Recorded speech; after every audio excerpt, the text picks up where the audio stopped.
പിതാവിൻ്റെയും പുത്രൻ്റെയും പരിശുദ്ധാത്മാവിൻ്റെയും നാമത്തിൽ ആമേൻ. പ്രിയപ്പെട്ടവരെ, ഇന്ന് മെയ് 10 ശനിയാഴ്ച. നമുക്ക് പ്രാർത്ഥിക്കുക. അമ്മേ പരിശുദ്ധമ്മേ, അമ്മേ പരിശുദ്ധമ്മേ, ദേവമാതാവേ, ദൈവമാതാവേ, കൃപാസനത്തിലൂടെ ഞങ്ങൾക്കും ഞങ്ങളുടെ ദേശത്തിനും അമ്മ മധ്യസ്ഥം തേടി തന്ന എല്ലാ അനുഗ്രഹങ്ങൾക്കും കൃപകൾക്കും ഞങ്ങളിപ്പോൾ ഹൃദയം നിറഞ്ഞ നന്ദി പറയുന്നു. അമ്മേ പരിശുദ്ധമ്മേ, ദൈവമാതാവേ, 2004 ഡിസംബർ 7 ഉച്ചകഴിഞ്ഞ് 2:30 കൃപാസനത്തിൽ സംഭവിച്ച അമ്മയുടെ പ്രത്യക്ഷപ്പെടലിനെ കുറിച്ച് തിരുസഭയ്ക്ക് സമർപ്പിച്ചിരിക്കുന്ന പഠനരേഖകളുടെ സഭാത്മകമായ പഠനം ആരംഭിക്കുവാൻ ഞങ്ങൾ പ്രാർത്ഥിക്കുന്നു. അമ്മേ പരിശുദ്ധമ്മേ, ഭൂസ്വർലോകങ്ങളുടെ രാജ്ഞിയായ അങ്ങേയ്ക്ക് ഭൗമസംരക്ഷണത്തിനായി പ്രപഞ്ച പ്രകൃതിയെ തന്നെ തിരുസഭ പ്രതിഷ്ഠിക്കുവാൻ ഈ പ്രത്യക്ഷീകരണം വഴി ഇടയാക്കണമേ. പരിശുദ്ധമ്മേ, ജപമാല മാതാവേ, സകല കൃപാസനം പ്രാർത്ഥനകളോടും ചേർത്ത് ഞങ്ങളിപ്പോൾ പ്രാർത്ഥിക്കുന്ന ഈ കുടുംബത്തിന്റെ പ്രത്യേക നിയോഗം പറ മക്കളെ.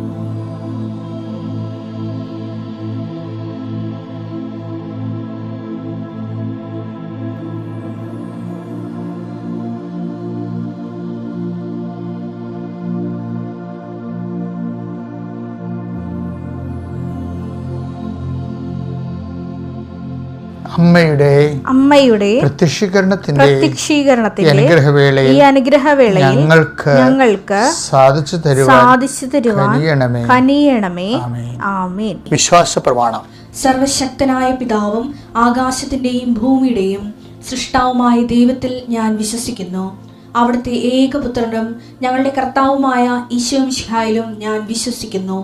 ഈ പുത്രൻ പരിശുദ്ധാത്മാവിനാൽ ഗർഭസ്ഥനായി കന്യകാമറിയത്തിൽ നിന്ന് പിറന്ന് പൊന്തിയോസ് പീലാത്തോസിന്റെ കാലത്ത് പീഡകൾ സഹിച്ച് കുരിശിൽ തറയ്ക്കപ്പെട്ട് മരിച്ച് അടക്കപ്പെട്ട് പാതാളങ്ങളിൽ ഇറങ്ങി മരിച്ചവരുടെ ഇടയിൽ നിന്ന് 3-ാം നാൾ ഉയർത്ത് സ്വർഗത്തിലേക്ക് എഴുന്നള്ളി സർവശക്തിയുള്ള പിതാവായ ദൈവത്തിന്റെ വലതുഭാഗത്തിരിക്കുന്നു. അവിടെ നിന്ന് ജീവിക്കുന്നവരെയും മരിച്ചവരെയും വിധിക്കുവാൻ വരുമെന്നും ഞാൻ വിശ്വസിക്കുന്നു. പരിശുദ്ധാത്മാവിലും ഞാൻ വിശ്വസിക്കുന്നു. വിശുദ്ധ കത്തോലിക്കാ സഭയിലും പുണ്യവാന്മാരുടെ ഐക്യത്തിലും പാപങ്ങളുടെ മോചനത്തിലും ശരീരത്തിന്റെ ഉയർപ്പിലും നിത്യമായ ജീവിതത്തിലും ഞാൻ വിശ്വസിക്കുന്നു. ആമേൻ. സ്വർഗ്ഗസ്ഥനായ ഞങ്ങളുടെ പിതാവേ, അങ്ങയുടെ നാമം പൂജിതമാകണമേ. അങ്ങയുടെ രാജ്യം വരണമേ. അങ്ങയുടെ തിരുമനസ് സ്വർഗത്തിലെ പോലെ ഭൂമിയിലും ആകണമേ. അന്നു വേണ്ടുന്ന ആഹാരം ഇന്ന് ഞങ്ങൾക്ക് തരണമേ. ഞങ്ങളോട് തെറ്റ് ചെയ്യുന്നവരോട് ഞങ്ങൾ ക്ഷമിക്കുന്നത് പോലെ ഞങ്ങളുടെ തെറ്റുകൾ ഞങ്ങളോടും ക്ഷമിക്കണമേ. ഞങ്ങളെ പ്രലോഭനത്തിൽ ഉൾപ്പെടുത്തരുതേ, തിന്മയിൽ ഞങ്ങൾ രക്ഷിക്കണമേ. ആമേൻ. നന്മ നിറഞ്ഞ മറിയമേ, സ്വസ്തി. കർത്താവ് അങ്ങയുടെ കൂടെ സ്ത്രീകളിൽ അങ്ങ് അനുഗ്രഹിക്കപ്പെട്ടവളാകുന്നു. അങ്ങയുടെ ഉദരത്തിൻ ഫലമായി ഈശോ അനുഗ്രഹിക്കപ്പെട്ടവനാകുന്നു.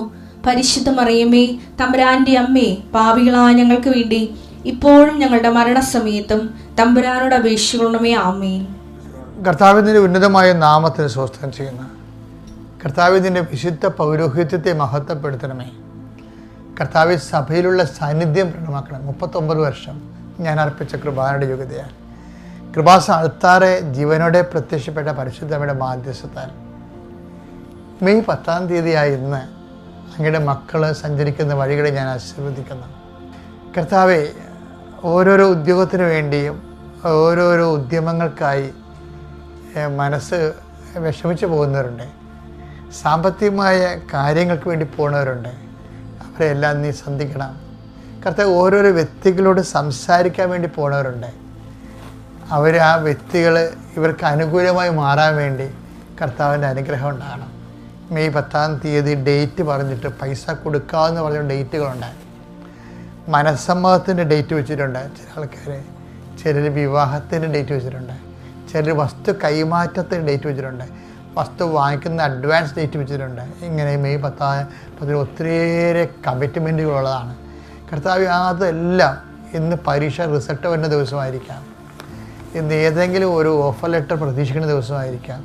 കർത്താവ് അങ്ങയുടെ മക്കൾ ഉത്കണ്ഠപ്പെടുത്തുന്ന എല്ലാ ഭാരങ്ങളിൽ നിന്നും, അവന് രോഗകരമായ അവസ്ഥകൾ, വല്ലാത്ത വേദന അനുഭവിച്ചുകൊണ്ട് പോകുന്നവരുണ്ട്, മക്കളില്ലാത്തവരുണ്ട്, മക്കൾ ലഭിച്ചിട്ട് പോലും സ്പോട്ടിങ്ങൊക്കെ ഉണ്ടായിട്ട് അവർ വല്ലാത്ത രീതിയിൽ മനസ്സ് വേദനിച്ച് ഭാരപ്പെട്ടിരിക്കുന്നവരുണ്ട്. ഓരോരോ കാര്യം ഓർത്ത്, വീട്ടിൽ സംഭവിച്ച ഓരോരോ സങ്കടകരമായ യാഥാർത്ഥ്യങ്ങൾ ഓർത്ത് എന്നാത്തിനായി ഇങ്ങനെ ജീവിച്ചു പോകണമെന്നൊക്കെ ഓർത്തിട്ട് വല്ലാത്ത രീതിയിൽ ആലോചിക്കപ്പെടുന്നവരുണ്ട്. അവിടെ മേലെല്ലാം കർത്താവിൻ്റെ രക്തം തളിക്കപ്പെടട്ടെ എന്ന് പ്രാർത്ഥിക്കുന്നു. എൻ്റെ കർത്താവിൻ്റെ ഉന്നതമായ നാമത്തിൽ, സഭയുടെ അധികാരത്തിൽ, കുരിശിൻ്റെ അടയാളത്തിൽ, ദൈവശക്തിയാൽ ഞാൻ നിന്നെ ആശീർവദിക്കുന്നു. പലപ്പോഴും നിങ്ങൾ ഓരോരോ വിഷയത്തിന്, ഇപ്പം ഞാനായാലും നിങ്ങളായാലും, ഇപ്പം ഞാനെന്ത് ചെയ്യും എന്നാണ് എപ്പോഴും ചിന്തിക്കുന്നത്. അല്ല അങ്ങനെയല്ലേ? അയ്യോ പരീക്ഷയ്ക്ക് മാർക്ക് കുറഞ്ഞാൽ ഞാനെന്ത് ചെയ്യും? എനിക്ക് ഉപരി വിദ്യാഭ്യാസത്തിൻ്റെ കൂട്ടുകാരുടെ കൂടെ പറഞ്ഞൊപ്പിച്ചിരിക്കുന്ന സ്ഥലത്ത് പോയി പഠിക്കാൻ പറ്റുമോ? അവർ മാത്രം പോയി ഞാൻ ഇവിടെ നിന്നാൽ ഞാൻ എന്ത് ചെയ്യും? ഞാൻ എന്ത് ചെയ്യും? ഇപ്പം നമ്മുടെ പ്രാർത്ഥനയുടെയൊക്കെ എല്ലാത്തിൻ്റെയും പിന്നിൽ ഈ ഞാനുണ്ട്. ഈ ഞാനെ മാറ്റിയാൽ എനിക്ക് വേണ്ടി ദൈവം എന്ത് ചെയ്യും? മനസ്സിലായില്ല? അത് ആ രീതിയിലാണ് റീഫോർമാറ്റ് ചെയ്യാനാണ് പറഞ്ഞിരിക്കുന്നത് ബൈബിള്.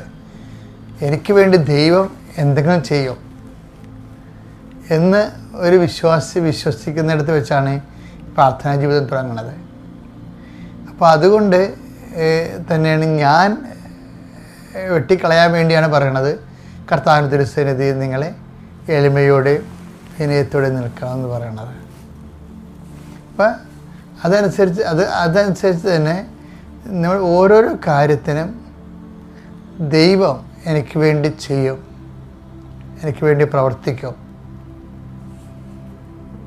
അപ്പം അങ്ങനെ ചിന്തിക്കുകയാണെങ്കിൽ സ്വാഭാവികമായിട്ടും ഇതിൻ്റെ മുഴുവൻ റിസ്ക് നീ സ്നേഹിക്കുകയും വിശ്വസിക്കുകയും ആശ്രയം അർപ്പിക്കുകയും ചെയ്യിക്കണ ദൈവത്തിലാകും. അപ്പം അതുകൊണ്ട് പ്രാർത്ഥനാ ജീവിതത്തിൽ ഈ പ്രാർത്ഥനാപരമായ എളിമയുണ്ട്.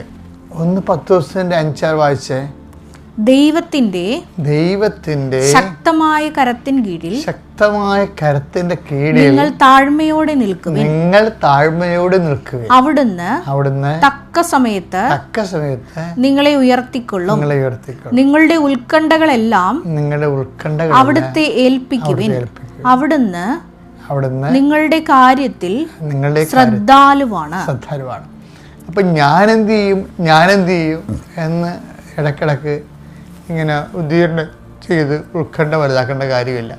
ദൈവം എന്തെങ്കിലും ചെയ്തോളൂ എന്ന് പറഞ്ഞ് വിശ്വാസം അർപ്പിച്ച്, ഇങ്ങനെ വിശ്വാസം അർപ്പിക്കണമെങ്കിൽ എന്താ വേണ്ടതെന്നറിയാവോ? ദൈവസ്നേഹമാണ്. ഇപ്പം ഈശോ പറഞ്ഞിട്ടില്ലേ, നിങ്ങൾ ഈ മലയോട് ഇവിടെ നിന്ന് മാറി, ഹൃദയത്തെ ശങ്കിക്കാതെ നിങ്ങളത് ഇവിടെ നിന്ന് മാറി കടലിൽ ചെന്ന് വീഴാൻ പറഞ്ഞാൽ അത് വീഴും. മർക്കോസിൻ്റെ സുവിശേഷം 11:23. സത്യമായി ഞാൻ നിങ്ങളോട് പറയുന്നു, ആരെങ്കിലും ഈ മലയോട് ഇവിടെ നിന്ന് മാറി കടലിൽ ചെന്ന് വീഴുക എന്ന് പറയുകയും ഹൃദയത്തിൽ ശങ്കിക്കാതെ താൻ പറയുന്നത് സംഭവിക്കുമെന്ന് വിശ്വസിക്കുകയും ചെയ്താൽ അവന് അത് സാധിച്ചു കിട്ടും. എല്ലാവർക്കും ഒരു ഉതപ്പുണ്ടാകുന്നൊരു വചനമാണ്. പിന്നെ മലയിൽ നിന്ന് മാറി മലയോട് പോയി കടലിൽ വീഴാൻ പറഞ്ഞാൽ വീഴും, ചുമ്മാ വീഴത്തില്ലെന്ന് പറയും. പക്ഷേ എന്താ ഇവിടുത്തെ പ്രശ്നം എന്ന് പറയുക, മലയെന്ന് പറഞ്ഞാൽ എന്താണ്? ജീവിത തടസ്സങ്ങളാണ്. ജീവിതത്തിൽ വിദ്യാഭ്യാസ തടസ്സം ഉണ്ടാവും, ലോൺ കിട്ടാൻ തടസ്സം വരത്തില്ലേ? അപ്പോൾ ഇങ്ങനെ ജീവിതത്തിൽ ഓരോ തടസ്സങ്ങൾ വരും. ഇതിന് എന്താണ് മലയെന്ന് പറയണത്. അപ്പോൾ എന്ത് ചെയ്യണം? ഈ ഈ തടസ്സം മാറാൻ വേണ്ടി എന്ത് ചെയ്യണം? ഹൃദയത്തെ ശങ്കിക്കാതെ. അപ്പോൾ അവിടെയാണ് പ്രശ്നമായത്. അപ്പോൾ നമ്മൾ ഓർക്കും ശങ്ക എങ്ങനെയായാലും ഉണ്ടാവില്ല മനുഷ്യനെ. പിന്നെ എങ്ങനെ ശങ്കിക്കാതെ എന്ന് പറഞ്ഞാൽ എങ്ങനെയാണ്? ഇപ്പം ശങ്ക ഉണ്ടാകാതിരിക്കാൻ എന്താ മാർഗം എന്നറിയാവോ? ഹൃദയത്തെ ശങ്കിക്കാതെ എന്നല്ല പറയണത്. അപ്പം ഹൃദയമാണ് നമ്മൾ ടാർഗറ്റ് ചെയ്യേണ്ടത്. ഈ വിശ്വസിക്കണത് എന്താണ്? ഹൃദയത്തിലല്ലേ വിശ്വസിക്കണത്. ഇപ്പം യേശു കർത്താവാണെന്ന് ആധരം കൊണ്ട് ഏറ്റു പറയും. ദൈവം അവനെ മരിച്ചവെന്ന് ഉയർപ്പിച്ചെന്ന് ഹൃദയത്തിലാണ് വിശ്വസിക്കണം മനുഷ്യൻ, അല്ലേ?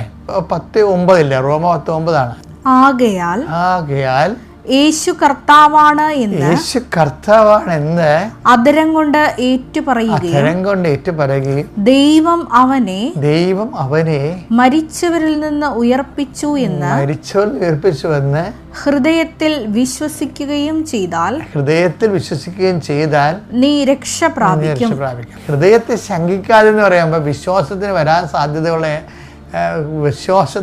സാധ്യതയുള്ള കൗണ്ടർ പാർട്ട് എന്താണ്? എതിർ ശക്തി എന്താണ്? സംശയമാണ്. അപ്പോൾ വിശ്വാസത്തിന് എതിരെ വരാൻ സാധ്യതയുള്ളത് മനുഷ്യൻ്റെ സംശയമാണ്. ഈ സംശയത്തെ എങ്ങനെ അതിജീവിക്കണത്? അത് സ്നേഹം കൊണ്ടാണ് അതിജീവിക്കണത്. മനസ്സിലായില്ലേ? 1 Corinthians 13:7 സ്നേഹം സകലതും വിശ്വസിക്കുന്നു. അതാണ് സംഭവം. സ്നേഹം സകലതും വിശ്വസിക്കുന്നു, സകലതും പ്രത്യാശിക്കുന്നു, സകലത്തെയും പ്രത്യാശിക്കുന്നു. അപ്പോൾ ഇവിടുത്തെ പ്രശ്നം വെച്ചാൽ ഈ സംശയത്തെ അതിജീവിക്കണം എങ്ങനെയാണ്? സകലത്തെയും അതിജീവിക്കുന്നു പറയണല്ലേ. അപ്പം എങ്ങനെയാണ് അതിജീവിക്കണത്? സ്നേഹം കൊണ്ടാണ് അതിജീവിക്കണത്. ഇപ്പോൾ ഒരു അമ്മയുടെ എളിയിൽ ഒരു കുഞ്ഞിരിക്കണം. അപ്പോൾ അത് അവിടെ നിന്ന് കളിക്കുകയും ചിരിക്കുകയും ചെയ്തുകൊണ്ടിരിക്കുക, ഒരു പ്രശ്നവുമില്ല. വേണേൽ ഭക്ഷണം കഴിച്ചുകൊണ്ടിരിക്കും. നമ്മുടെ അരയിരുന്നുണ്ട്. കുഞ്ഞ് ബോധം അതിൻ്റെ താഴേക്ക് നോക്കുമ്പോൾ അതിന് ആഴങ്ങളെക്കുറിച്ച് ചിലപ്പോൾ ഒരു തെങ്ങിൻ്റെ മുകളിൽ കയറിയിരിക്കുന്ന പോലെയുള്ള ആഴങ്ങളായിരിക്കും കുഞ്ഞിനെ സംബന്ധിച്ചിടത്തോളം താഴേക്ക് നോക്കുമ്പോൾ കാണുന്നത്. പക്ഷേ കുഞ്ഞ് അവിടെ നിന്ന് അതൊന്നും മൈൻഡ് ചെയ്യത്തില്ല. എന്താണ്? ഭയങ്കരമായ എൻ്റെ അമ്മേനെ താഴെ ഇടുകയോ ഇല്ലയോ എന്ന് കൊച്ചിന് സംശയമില്ല. സ്നേഹമാണ് ആ സംശയം മാറ്റുന്നത് കൊച്ചിൻ്റെ. പക്ഷേ കൈമാറിയൊന്നും എടുത്ത് നോക്കി, ഒരു അപരിചിതമായ സ്ഥലത്ത് വ്യക്തിയൊന്നും എടുത്തു നോക്കി, അപ്പം കൊച്ചിനെ നിലവിളിച്ച് വരും, കരച്ചിൽ വരും. അപ്പം ഇതിൽ വരുന്ന വെച്ചാൽ സംശയത്തെ നമ്മൾ വിശ്വാസത്തിൻ്റെ ഉള്ളിൽ എപ്പോഴും വരുന്ന ഈ മാങ്കാണ്ടിയുടെ അത് പുഴു എന്ന പോലെയാണ് ഈ വിശ്വാസത്തിൻ്റെ ഉള്ളിൽ സംശയം വരണത്. അപ്പോൾ അത് ശരിക്കും പറഞ്ഞാൽ ഈ മാങ്ങാണ്ടിയുടെ പുഴു എങ്ങനെയാണ് വേണ്ടത്? അത് പൂവായിരുന്ന സമയത്ത് തന്നെ മുട്ടയിട്ട് പോകുന്നത് അതിൻ്റെ അകത്ത് നിന്ന് വളരണത്. ഇതുപോലെ വിശ്വാസത്തിൽ തന്നെയും വിശ്വാസം രൂപപ്പെട്ട് വരുന്ന കാലത്ത് തന്നെയും സംശയങ്ങളും രൂപപ്പെട്ടു വരും. അതുകൊണ്ടാണ് ഈ നിങ്ങൾ കുഞ്ഞുനാളിലൊക്കെ പിള്ളേരെ വീട്ടിലിരുന്നുകൊണ്ട് നിങ്ങൾ മുതിർന്നവർ വിശ്വാസത്തിൻ്റെ കാര്യങ്ങളൊക്കെ സംസാരിക്കുമ്പോൾ കുഞ്ഞുങ്ങളെ കേൾപ്പിച്ചതൊന്നും സംസാരിക്കരുത്. കാര്യം എന്താണ്? അവർക്ക് അപ്പനും അമ്മയ്ക്കും സംശയമാണെങ്കിൽ പിന്നെ കുഞ്ഞുങ്ങൾക്ക് ഓട്ടോമാറ്റിക്കായി സംശയം ഉണ്ടാകും. അപ്പോൾ അവരുടെ പൂ വിരിഞ്ഞ് വരുമ്പോൾ തന്നെ ആ സംശയത്തിൻ്റെ കണിക അതിനകത്ത് വീഴും. അപ്പോൾ വളർന്നു വരുമ്പോഴും അവർ ആ വിശ്വാസത്തിലേക്ക് സംശയം ഉണ്ടാകും. യോഗ്യന്മാരെ തിരിച്ചറിയാൻ എപ്പോഴും യോഗ്യമായ തീരുമാനത്തിൽ എത്തുന്നവരെ മത്സരങ്ങൾ ഉണ്ടായിക്കൊണ്ടിരിക്കും. പക്ഷെ അത് ചിലപ്പോൾ ചില ആൾക്കാർ കയ്യാങ്കളിലൊക്കെ കൊണ്ടുപോകും. പക്ഷെ നമ്മളിതൊക്കെ കുഞ്ഞുങ്ങളെ ഇരുന്നുകൊണ്ട് കെട്ടിയിരുന്ന് വിളിക്കുമ്പോൾ കുഞ്ഞുങ്ങൾക്ക് ഓർക്കും ഇതൊക്കെ ചുമ്മാ ആയിരിക്കുമെന്ന്. അങ്ങനെയല്ല, ഇതൊക്കെ ലൈഫിൻ്റെ ഭാഗമാണ്. പക്ഷെ കുഞ്ഞുങ്ങളെ കേൾപ്പിച്ചതൊന്നും സംസാരിക്കരുത്. കാര്യം അവരെ എപ്പോഴും നമ്മൾ അവിടെ ഉള്ളിൽ ഇപ്പോൾ ഈ മാങ്ങാണ്ടിടത്ത് എങ്ങനെ പുഴു വരുന്നത്? ഞാൻ നേരത്തെ നിങ്ങളോട് പറഞ്ഞില്ലേ, എന്താ വരുന്നത്? പൂക്കുമ്പോൾ തന്നെ പരാഗണത്തിലൂടെ വരുന്നതാണത്. അപ്പം ആ രീതിയിലുള്ള ഒരു അവസ്ഥ കുഞ്ഞുങ്ങൾക്കുണ്ടായിരിക്കാൻ വേണ്ടി നമ്മൾ പ്രത്യേകം ശ്രദ്ധിക്കണം. അത്യപൂർവ ദൈവാനുഭവങ്ങൾ ഇനി നിങ്ങൾക്കും സ്വന്തം. ഈ യൂട്യൂബ് ചാനൽ ഇതുവരെ സബ്സ്ക്രൈബ് ചെയ്തിട്ടില്ലെങ്കിൽ ഇപ്പോൾ തന്നെ സബ്സ്ക്രൈബ് ചെയ്യുക. ഈ വീഡിയോ ഇപ്പോൾ തന്നെ നിങ്ങളുടെ സുഹൃത്തുക്കൾക്ക് ഷെയർ ചെയ്തുകൊണ്ട് കർത്താവിൻ്റെ പ്രേക്ഷിതരാകുക.